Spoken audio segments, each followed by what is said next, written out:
उमज्ञानतिमिरान्धस्य ज्ञानाञ्जनशलाकया चक्षुरुन्मिलितं येन तस्मै श्रीगुरवे नमः। श्रीचैतन्यमनोभीष्टं स्थापितं येन भूतले स्वयं रूपकदा मह्यं ददाति स्वपदान्तिकं।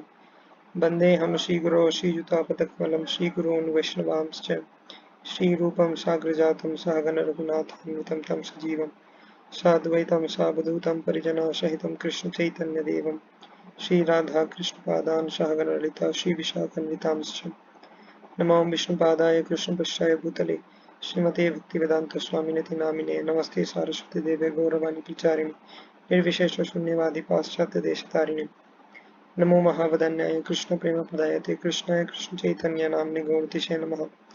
हे कृष्ण करुणा सिन्धो दीनबन्धो जगत्पते गोपेश गोपिकान्त राधाकान्त नमस्तुते। तप्त कांचन गौरांगी राधे वृंदावनेश्वरी वृषभानुसुते देवी प्रणमामि हरिप्रिये नीलाचल निवासाय नित्याय परमात्मने बलभद्रा सुभद्राभ्यां जगन्नाथाय ते नमः। वंशाकल्पतरुभ्यश्च कृपा सिन्धुभ्य एव च पतितानां पावनेभ्यो वैष्णवेभ्यो नमो नमः। जय श्री कृष्ण चैतन्य प्रभु नित्यानंद श्री अद्वैत गदाधर श्रीवासदि गौर भक्तवृंद। हरे कृष्ण कृष्ण कृष्ण हरे हरे, हरे Ram Ram Ram Hare Hare. So we have done till chapter 5. So in essence, in the first chapter Arjuna had few arguments not to fight. In the second chapter Krishna refuted 3 arguments. In the third chapter Krishna refuted the last argument of destruction of the dynasty. And in third chapter also Krishna spoke on the importance of doing karma yoga. In the beginning of the third chapter Arjuna had a doubt whether to renounce all the work or do one's prescribed duty. So Krishna clarified that it is better for you to do karma yoga or your prescribed duty because you are not qualified for jnana yoga. Then later on in the chapter 3 Krishna told Arjuna that even if you are qualified for jnana yoga, you should do karma yoga just to educate the common mass. And then Krishna gave example of Janak Maharaj and himself. After all these arguments, then Arjuna had a doubt that yes, I understand that what is right and what is wrong. For me, karma yoga is better.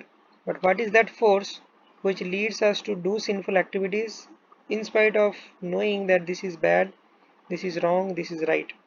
So Krishna told that this is lust which impels us to do sinful activities even if we are not desiring to do so.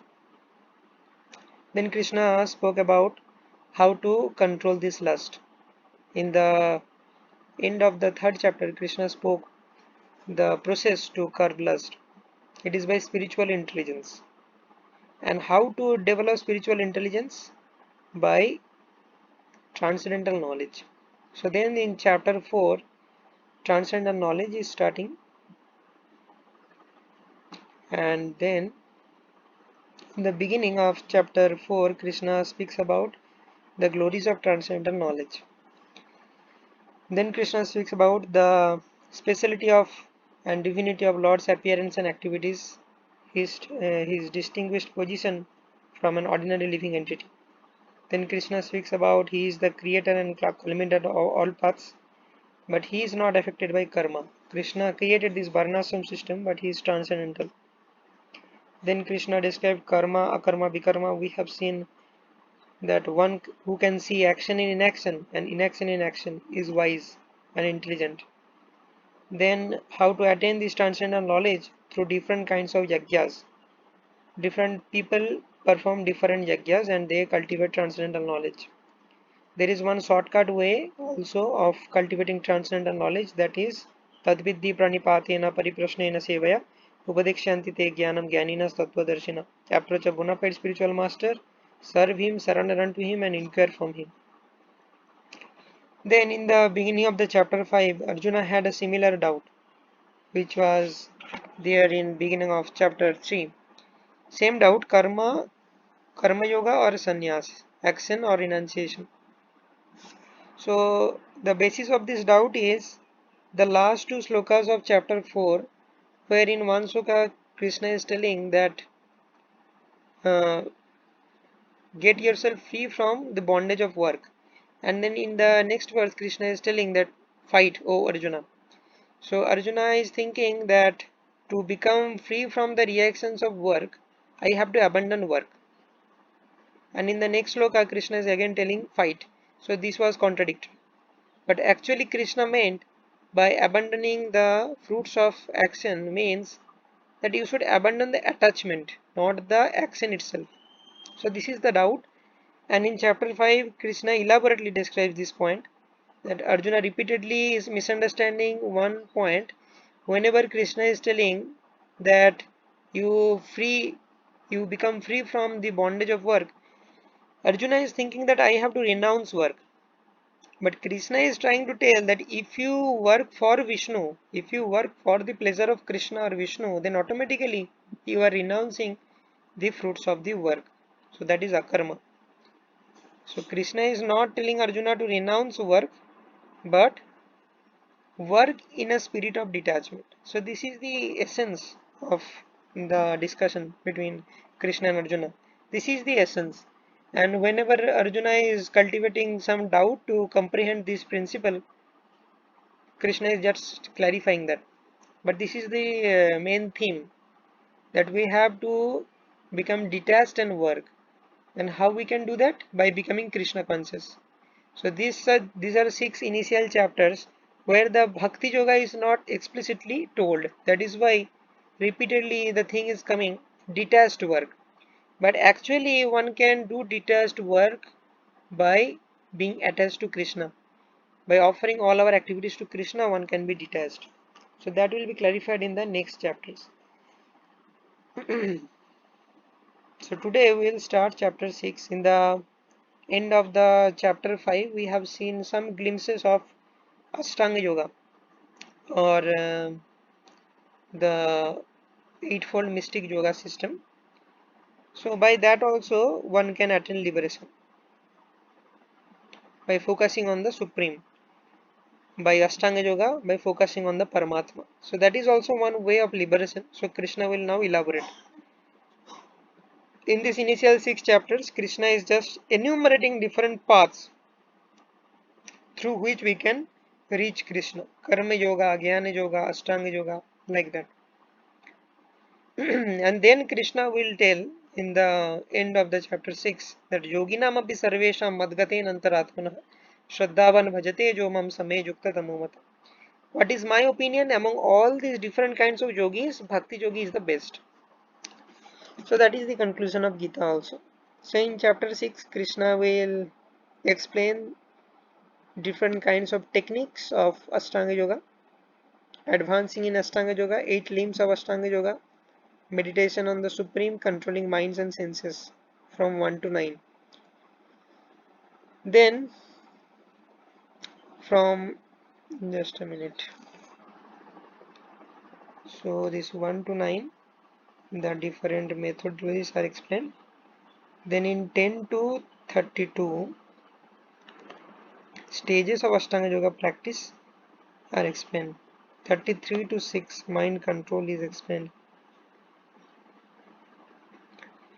And then Arjuna inquires again that what if I fail in this process, because this seems to be very difficult path. So Krishna tells about what is the destination of an unsuccessful yogi. And then Krishna gives this final conclusion that among all these different yogis, Bhakti Yogi is the best. So this is the chapter overview. So let us now enter this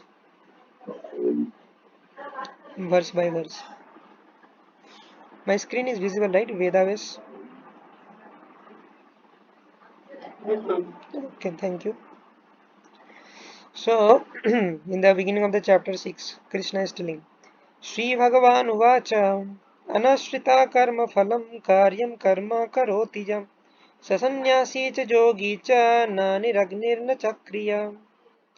The Supreme Personality of Godhead said, one who is unattached to the fruits of his work and who works as he is obligated in the renounced order of life, and he is the true mystic, not he who lights no fire and performs no duty.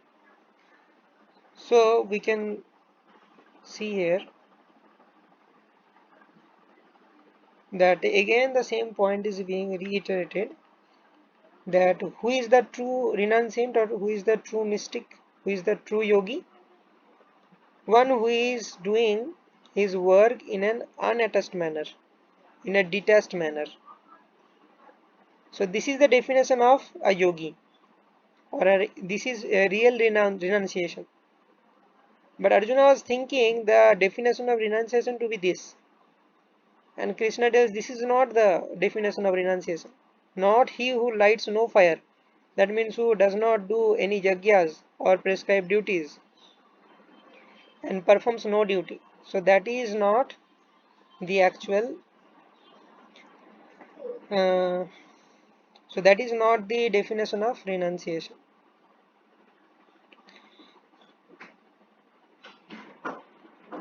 So the conclusion of chapter 5 is given in 6.1.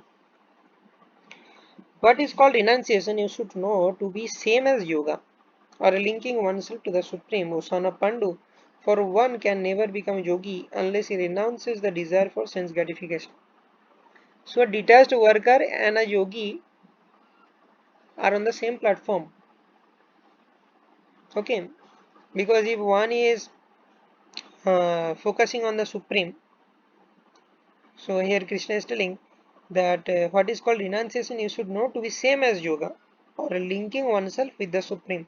O son of Pandu, for one can never become a yogi unless he renounces the desire for sense gratification. And these two concepts, becoming a yogi and becoming a detached worker, are same. And what makes them same? Because the renouncing the desire for sense gratification is the basis of both. If you have to do detached work, then you have to do it for Krishna, not for yourself. So you have to renounce the desire for sense gratification.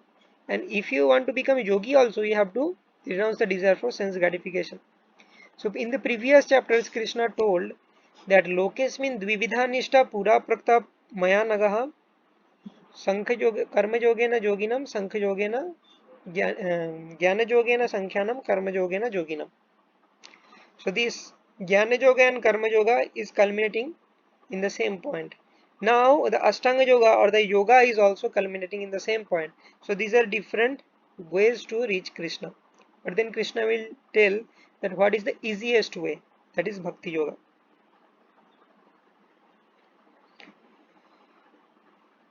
For one who is a neophyte in the eightfold yoga system, work is said to be the means, and for one who is already elevated in yoga, cessation of all material activities is said to be the means. Aruruksar muner yogam karma karanam uchyate, yogadudasya tasyaiva samakaranam uchyate. For one who is a neophyte, means there are eightfold limbs of this Ashtanga yoga system, that are yama, niyama, asana, pranayam, pratyahara, dharana, dhyana, samadhi. So these are the 8 limbs of Ashtanga Yoga. So one who has perfected in all the 8 limbs is called Yogaruda, and one who is struggling in one of the limbs and he is climbing the ladder of yoga is called Arurukshar Muner Yogam. So there are 2 stages, Aruruksha and Yoga Aruruksha and Yoga Aruda.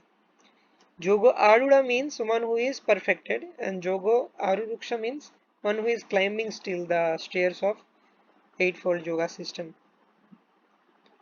So this is the thing.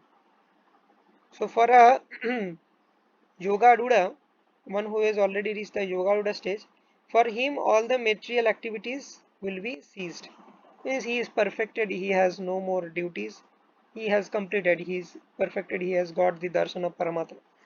And for one who is Aruruksha, he has to work because he has not still perfected.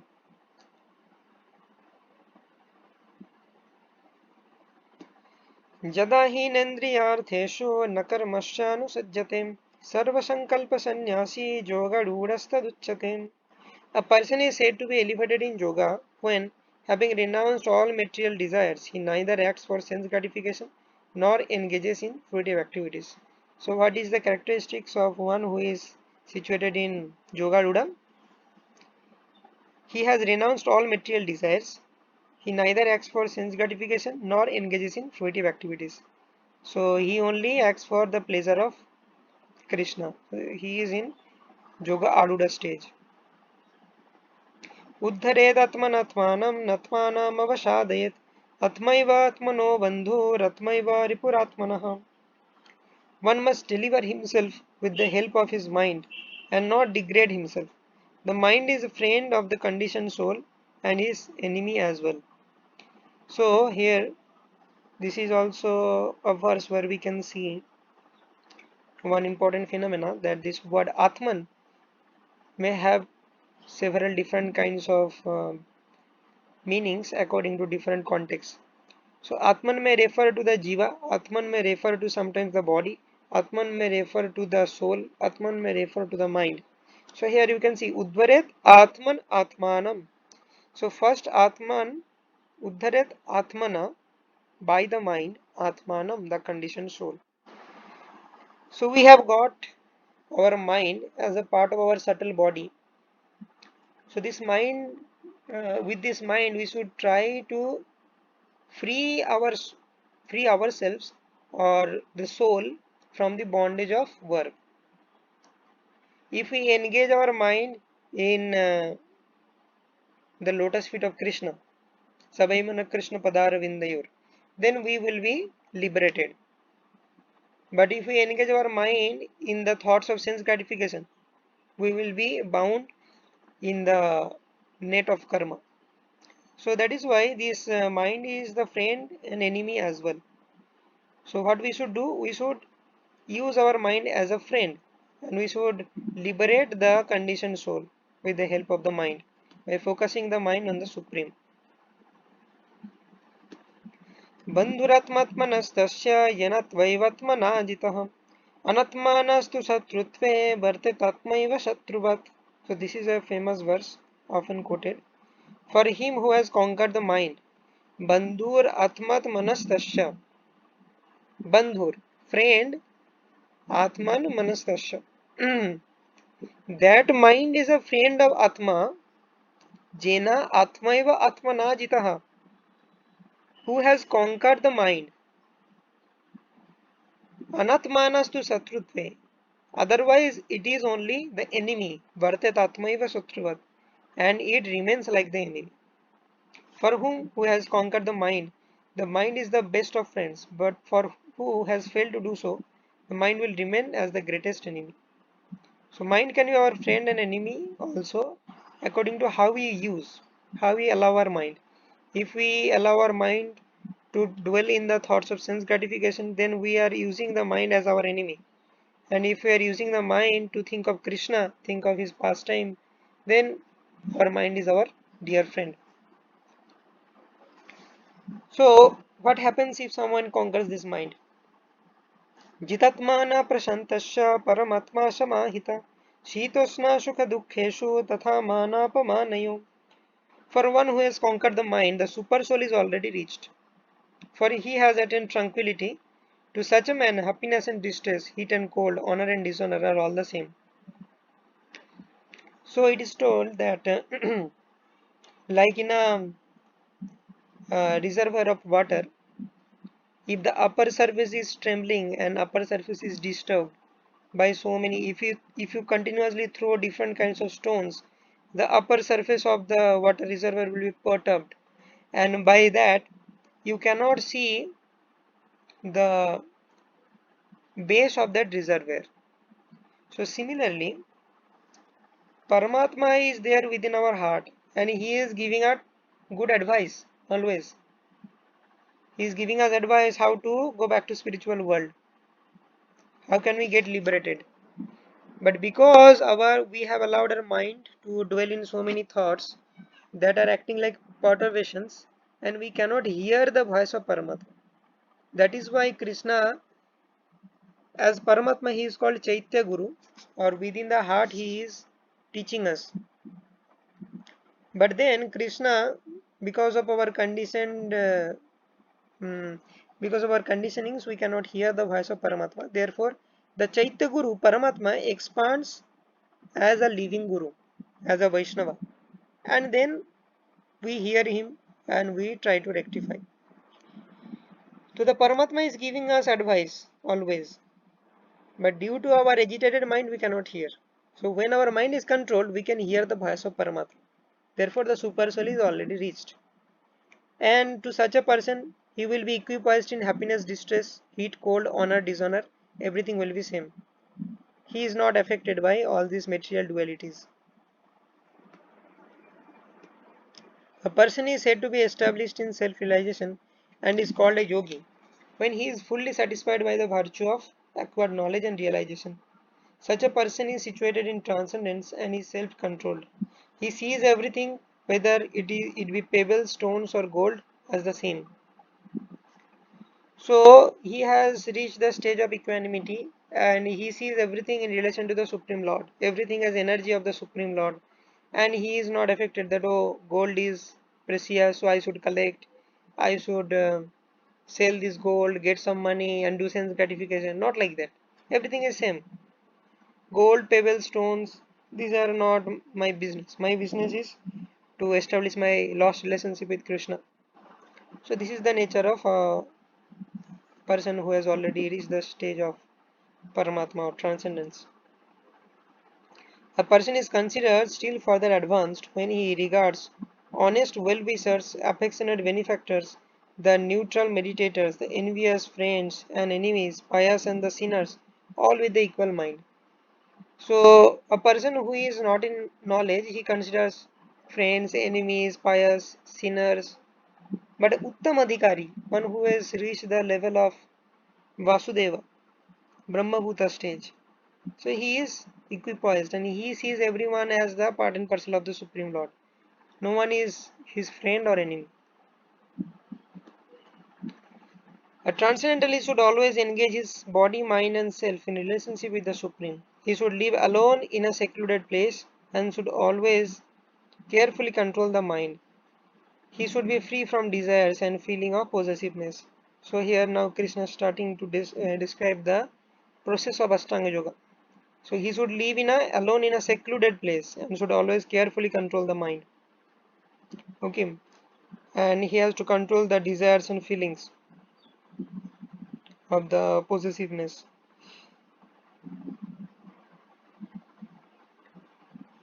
So now elaborately Krishna is explaining more details of Ashtanga Yoga.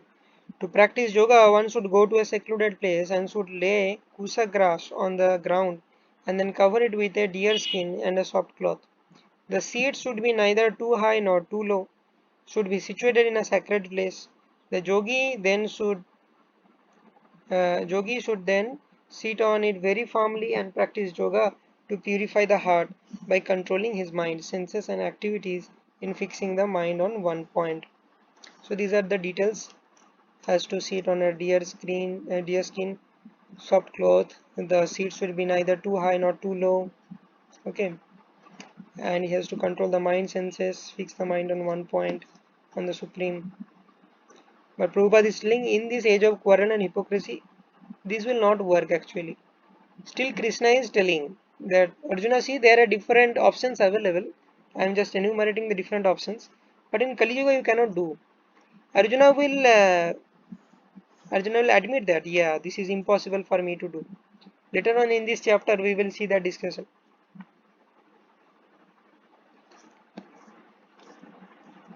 One should hold one's body, neck, head erect in straight line and stare steadily at the tip of the nose. Thus, with unagitated, subdued mind, devoid of fear, completely free from sex life, one should meditate upon me within the heart and make me the ultimate goal of life. So, these are the details of practicing Ashtanga Yoga.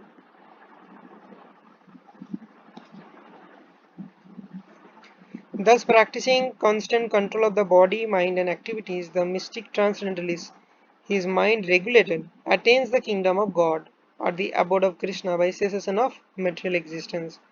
So, this is how a yogi can attain liberation. So, in the book by Srila Prabhupada, Easy Journey to Other Planets, we can see that a yogi who has controlled his mind and senses can transfer himself to any of the planets, including the Vaikuntha planets also. So this is the power of Ashtanga Yoga on which one can attain liberation. There is no possibility of one's becoming a yogi, O Arjuna, if one eats too much or eats too little, sleeps too much or does not sleep enough. So a yogi has to be regulated in his activities, not extreme, not too much or too little. So that will be hindrance to the practice of the yoga. So devotees also should maintain this principle. So this verse is often quoted as whenever it comes about regulation. So you must have seen in our sadhana card of voice, this verse was quoted. Regulated life. Yukta har viharasya yukta cheshtasya karmasu yukta swapno bhavodyasya yogo bhavati dukkha.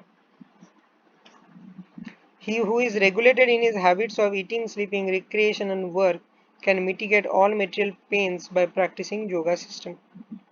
So if we are regulated, then we can be a perfect yogi, and a perfect yogi can overcome the three modes of material nature and can become transcendental to this material level, and he can alleviate all the material pains by that.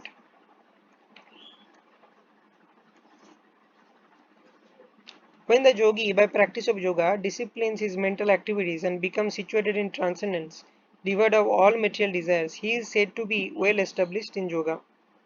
So, like that, when one all the material desires are uh, cleansed, then he is said to be well established in yoga. Because, and our Ambarish Maharaj is a perfect example for that. So, whenever there is material desires, it may distract us in the path of yoga, and one is not very much stabilized or established. But when all the material desires are cleansed, or in the terminology of bhakti yoga, we can say after anartha nivritti, one's devotional service is more established. So Prabhupada gives example of Ambarish Maharaj. So again, one thing I am speaking here, that just a reminder that in these initial 6 chapters, things are not so explicit. Krishna is not explicitly meaning bhakti yoga. He is telling karma yoga means detached work. But we are telling that you should not only do detached work, but you should do work as an offering to Krishna, one step higher. So in Jnana Yoga, it is told cultivation of transcendental knowledge. But we, the devotees, one step higher, that you not just cultivate the knowledge, you cultivate the knowledge about Krishna, understand who are you, what is your relationship with Krishna, and with that knowledge serve Krishna. Also in this Ashtanga Yoga, the principle is this is a mechanical process. Control your mind and senses and get liberated. But we are telling that control your mind and senses, and with that controlled mind and senses serve Krishna and then get liberated. So as devotees, we are one step higher. But you must understand that Krishna is not explicitly telling that one extra step which Prabhupada is telling us. So you must keep this in mind. You may find these are generic statements, but Prabhupada is taking them one step higher in the devotional perspective. So all these principles Krishna is telling, they are applicable in Ashtanga Yoga, like Yukta Hara Viharas. But as devotees, we can apply that. So as devotees, when we are reading this Bhagavad Gita and these initial chapters, we should take the teachings and we should try to apply in our devotional life. How to improve that? Although Krishna is not explicitly talking about devotion here, but Prabhupada is taking that one step higher. So now in Srimad Bhagavatam 9th canto, the episode of Ambarish Maharaj is there, and he is a perfect example of a yogi with controlled mind and senses. He is serving Krishna. सर्वपादि विनिर्मुक्तं तत्परत्वेन निर्मलं ऋषिकेन Rishikesh सेवनं भक्तिरुच्यते. So how Ambarish Maharaj is serving? This is a very beautiful series of verses. सवै मन कृष्ण पदारविन्दयोर्वाचं शिवैकुण्ठ गुणानुवर्णने करौ हरेर्मन्दिरमर्जनादिषु श्रुतिं चकारच्युत सत्कथोदये मुकुन्दलिङ्गालय दर्शने दृशौ तद्वृत्तगात्रस्पर्शेऽङ्गसङ्गमम् घ्राणं च तत्पादसरोजसौरभे श्रीमत्तुलस्या रसनं तदर्पिते पादौ हरेर्क्षेत्रपदानुसर्पणे शिरो ऋषिकेशपदाभिवन्दने कामं च दास्येन तु कामकामया यथोत्तमश्लोकजनाश्रय रतिः. So how we can engage each and every one of our senses in the service of Krishna? By mind, savai mana Krishna padar vindayor. Think of the lotus feet of Krishna. By vachamsi, or your ability to speak. What you do? Vaikuntha gunanu varnane. You describe the glories of Supreme Lord of Vaikuntha. Karav Harer Mandiram Arjanadishu. With hands, you cleanse the temple of Krishna. Shrutim Chakara Achyuta Sat Kathodaye. You utilize your ears in hearing the pastimes of the Supreme Lord. Mukunda Lingalaya Darshane Drisho. Utilize your eyes to see the deity form of the Lord in the temple. Tadvittagartha Sparsenga Sangamam. Utilize your sense of touch in touching the bodies of the devotees of Krishna. Granam Chatat Pada Saroja Saurave. Utilize your Gran Shakti, or utilize your sense of smelling in smelling the lotus which is situated in the lotus feet of the Supreme Lord. Srimad Tulasya Rasanam Tadarpite. Use your tongue to taste the tulasi which is offered to Krishna. Padav Harer Shat Padanu Sarpane. Utilize your legs in going to the pilgrimage places or the holy dham of the Supreme Lord or to the temples. Shiro Rishikesha Padabhivandane. Use your head to bow down to the Supreme Lord. Kamam Chadasya Natu Kama Kamaya. Utilize your desires in serving the Supreme Lord, not in sense gratification. Jathottama Shloka Janashraya Ratihi. And thus, all these transcendental activities are quite befitting a pure devotee. So, Ambarish Maharaj is a living example. As the lamp in a windless place does not waver, so the transcendentalist, whose mind is controlled, remains always steady in his meditation on the transcendent self. So this is called Vyavasayatmika Buddhi, which we read in the second chapter. So once we are established, we are free from all material desires. Our devotional service will be steady, like like a lamp in a windless place, does not waver.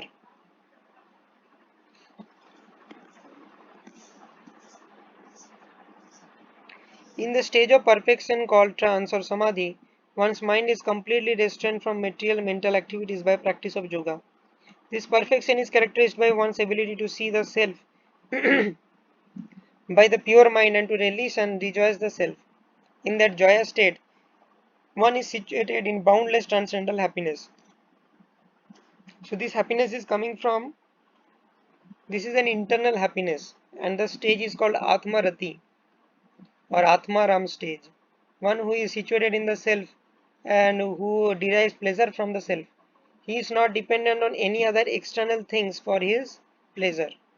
Like the devotees, they are externally, they are materially very much, uh, they don't have too much material opulence, but they are internally very much happy.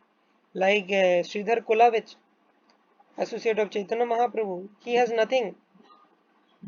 So he earns 1 rupee per day, and also he gives zero point 0.5 rupees in the Ganga Puja and zero point 0.5 rupees for his sustenance. So such is the level of his material condition. Still he is in ecstasy. So the happiness of the devotees are internal. They are Atmarati. Realized to the transcendental senses. Established thus one never departs from truth, and upon gaining this he thinks there is no greater gain.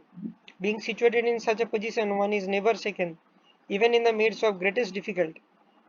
So a devotee is never fearful or something destabilized. He has faith in Krishna. He knows that Krishna is taking care. Whatever Krishna understands good for me, he is doing, and I will accept that. So the devotee is peaceful. Bhukti mukti siddhi kami sakaliya santo, Krishna bhakta niskam ateve santo. The bhukti kami, mukti kami, siddhi kami, they are always perturbed because they have so much material desires. But a devotee is always in peace. This indeed is actual freedom from all miseries arising from material contact. So please read this purpose. Due to scarcity of time, we are not able to cover. One should engage oneself in the practice of yoga with determination and faith and not be deviated from the path. One should abandon without exception all material desires born of material speculation and thus control the senses on all sides by the mind.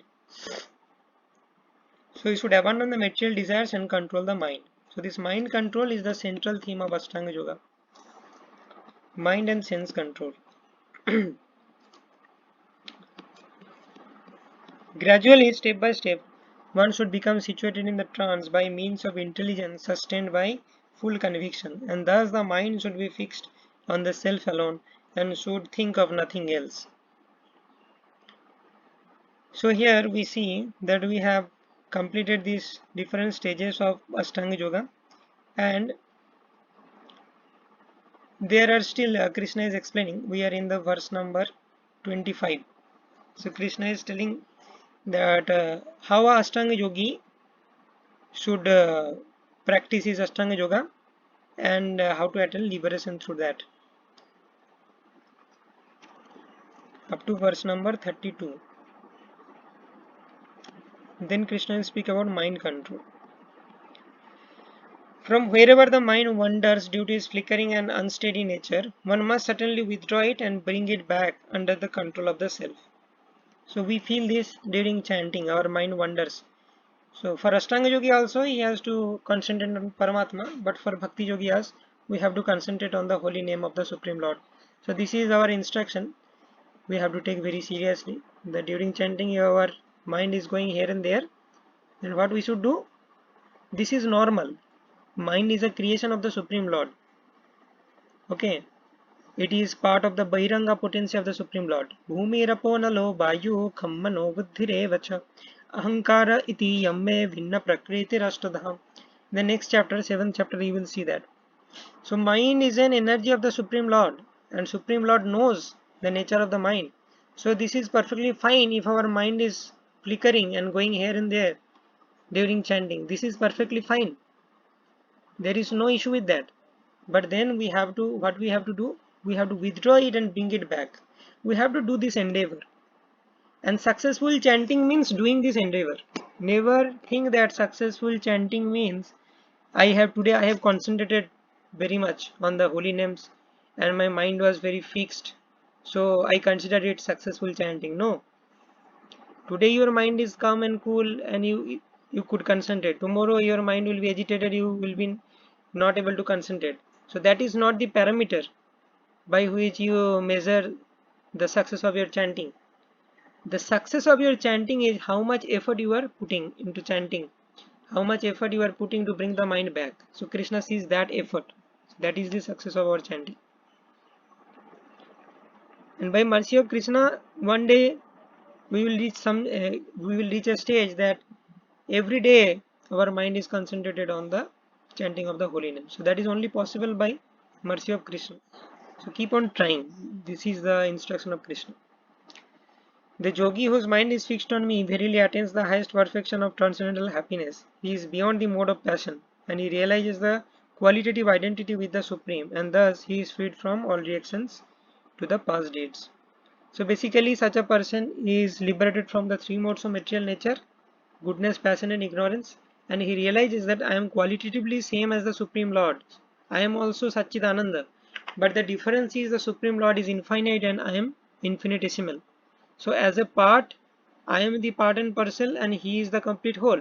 So as a part, I should serve the whole, and thus he is freed from all the reactions.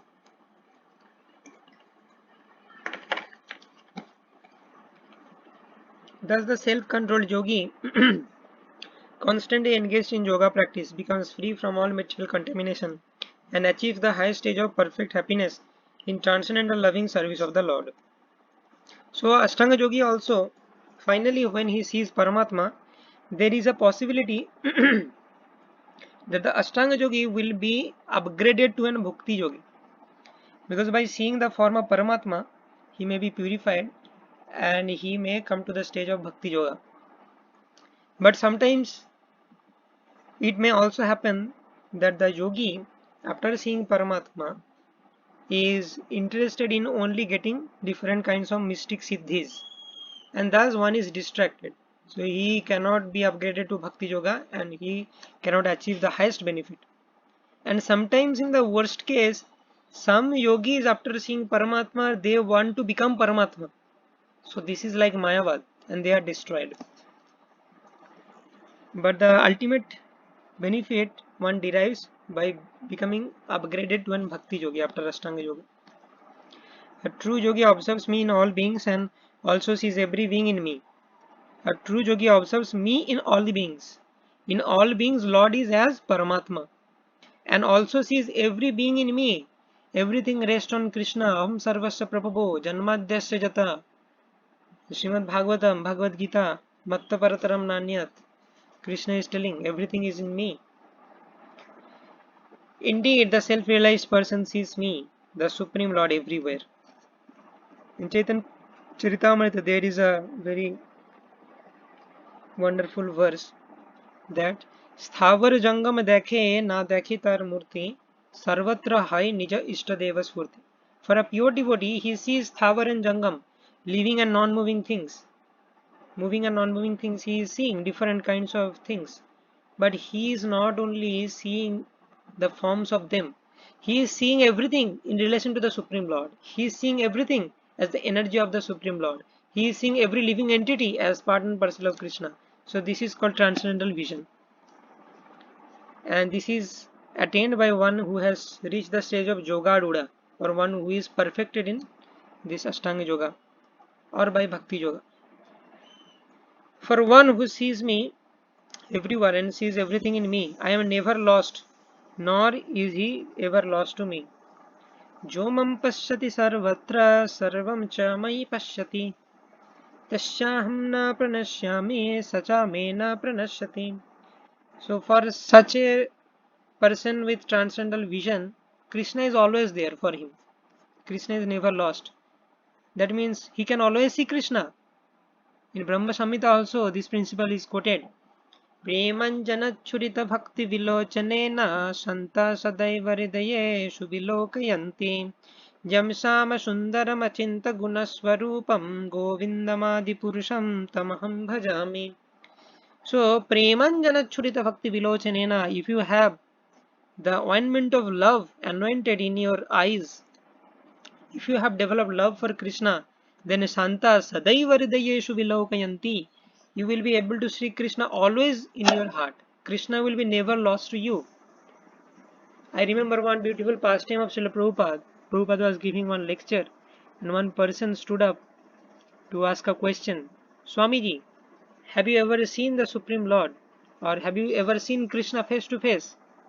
Prabhupada answered, yes, you are coming in the middle. So Prabhupada was here and the deities were there, and the person who is asking the questions suddenly stood up and he obstructed Prabhupada's vision to the deities.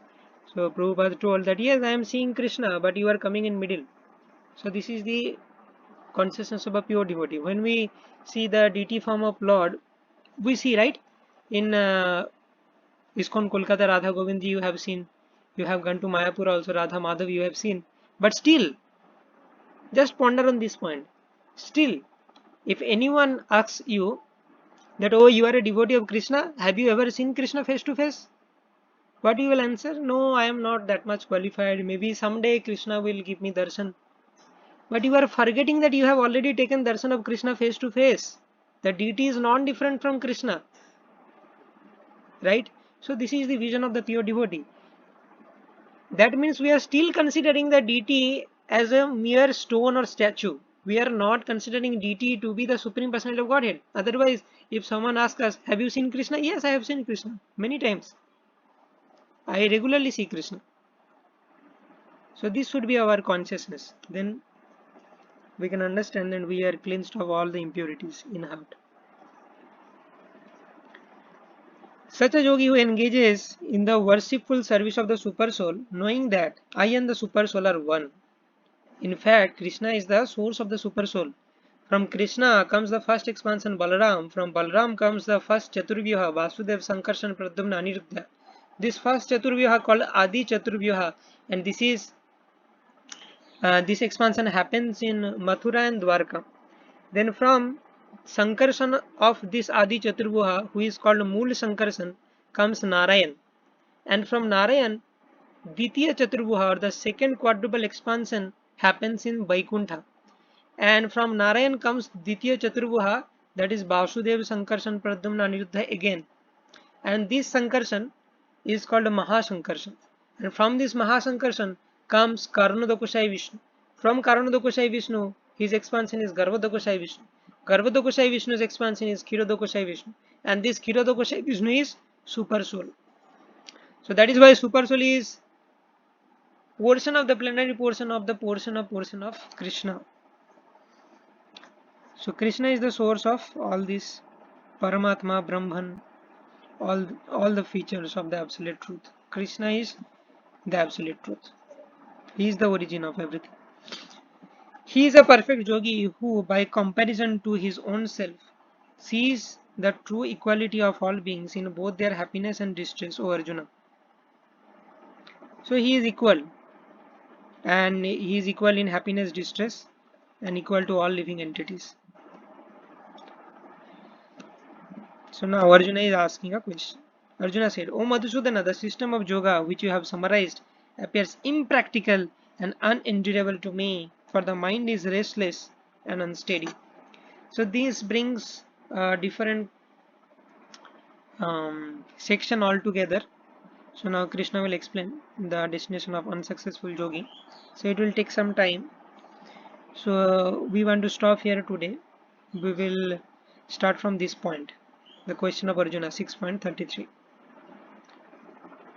Okay, Srimad Bhagavad Gita as it is ki jai, Srila Prabhupada ki jai.